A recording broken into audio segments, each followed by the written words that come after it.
আমি গিয়েছিলাম লেক্সিকান মোটরসে, কারণ সেখানে ছিল টাটা কার্ভের লঞ্চ ইভেন্ট। চারিদিকে টাটা কার্ভের এত হাইপ দেখে আমি খুবই এক্সাইটেড ছিলাম গাড়িটি দেখার জন্য। আর ভেতরে ঢুকতেই I saw the car and yes I was eagerly awaited to see the grand look of this beautiful car. আর এই স্পেশাল ইভেন্টটির জন্য শোরুমটিকে কিন্তু খুব সুন্দর করে ডেকোরেশন করা হয়েছিল।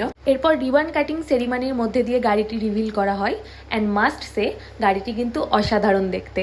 আর স্পেশালি এই কালারটা কিন্তু আমার খুবই ভালো লাগছিল। এছাড়াও আমি টাটা কার্ভের আরও কয়েকটি কালার দেখলাম, আর প্রত্যেকটা কালার কিন্তু খুবই সুন্দর। আর এই গাড়িটির 5টা ভ্যারিয়েন্ট রয়েছে, যেগুলো সম্বন্ধে আপনারা যদি ইন ডিটেলে জানতে চান তাহলে আমি ডেসক্রিপশানে কন্ট্যাক্ট ডিটেলস দিয়ে দিয়েছি। আপনারা ওনাদের সাথে কন্ট্যাক্ট করলেই ওনারা সমস্তটা ইন ডিটেলে বুঝিয়ে দেবে। তো খুব সুন্দরভাবে এই প্রোগ্রামটি কমপ্লিট হয়। এরপর সেখানে কিছু স্ন্যাক্সের অ্যারেঞ্জমেন্ট ছিল, আমি সেগুলো একটু ট্রাই করি। So I have spent a great evening. Thanks to Lexican Motors for inviting us.